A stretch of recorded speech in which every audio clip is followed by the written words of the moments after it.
விலகும். இந்த மாதத்தின் பிற்பகுதியில் சுக்கிர பகவான் உங்கள் ராசிக்கு 9ஆம் இடமான கும்ப ராசிக்கு பெயர்ச்சியாகி விடுவார்.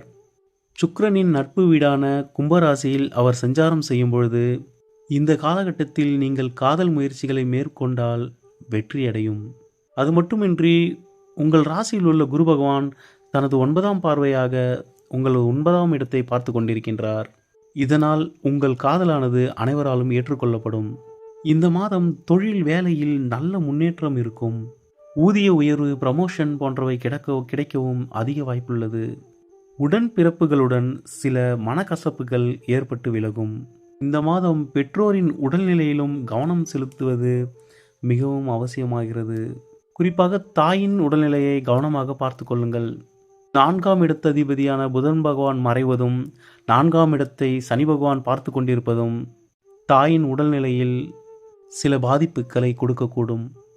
3ஆம் இடத்தில் சஞ்சாரம் செய்து கொண்டிருக்கும் கேது பகவான் எந்த சூழ்நிலையிலும் சமாளிக்கக்கூடிய மன உறுதியையும் தைரியத்தையும் அங்கிருந்து கொடுத்து கொண்டிருக்கிறார்.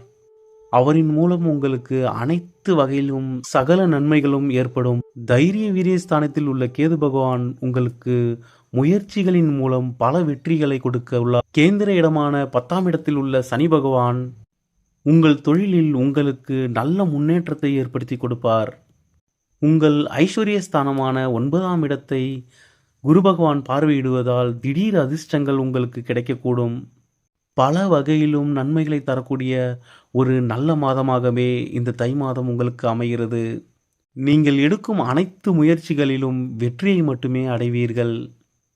உடல் நலத்தில் மட்டும் கவனம் அவசியம். தை மாதம் 3, 4, 5ஆம் தேதிகள் உங்கள் ராசிக்கு சந்திராஷ்டம நாட்களாகும். இந்த சந்திராஷ்டம தினங்களில் பயணங்கள் மேற்கொள்வதை தவிர்த்து விடுங்கள். தவிர்க்க முடியாத பயணங்களை மேற்கொள்ளும் பொழுது உங்கள் வீட்டு பூஜை அறையில் விநாயகரை வணங்கி அவருக்கு ஒரு தேங்காய் எடுத்து வைத்துவிட்டு செல்லுங்கள். உங்கள் பயணம் நல்லபடியாக முடிந்த பிறகு அந்த தேங்காயை அவருக்கு உடைத்து விடுங்கள். இந்த பரிகாரம் நீங்கள் பயணம் மேற்கொள்ளும் போது ஏற்படும் இடையூறு, தடங்கல், விபத்து ஆகியவற்றை தவிர்க்கும். சந்திராஷ்டம தினங்களில் யாரிடமும் வாக்குவாதம் செய்யாதீர்கள். எந்த ஒரு புதிய செயலையும் சந்திராஷ்டம தினத்தில் தொடங்காதீர்கள். சந்திராஷ்டம தினத்தில் முக்கிய ஆவணங்களில் கையொப்பமிடாதீர்கள்.